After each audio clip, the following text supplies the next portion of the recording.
Welcome to the Banker Lamp. Please enjoy the video. You start by confirming compatibility and gathering credentials.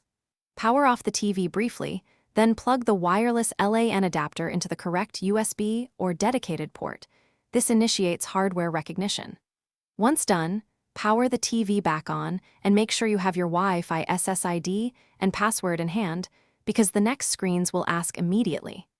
You do this so the TV can detect the adapter and display network options. Without these steps, you can't proceed to pairing. Now navigate to Settings, then Network, and start Network Settings. Select Wireless.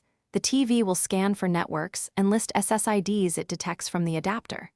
You choose your Wi-Fi name and enter the password carefully, because an incorrect character blocks access.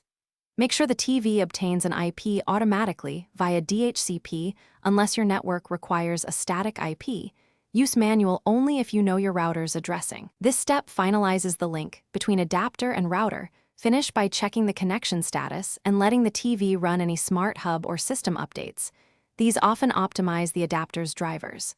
If the TV shows no internet, reboot both TV and router, then reconnect.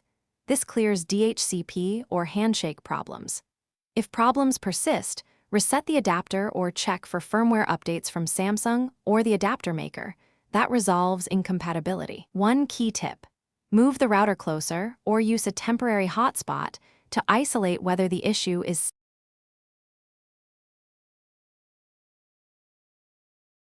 Thanks for watching. If this was helpful, leave a like and consider subscribing. See you next time.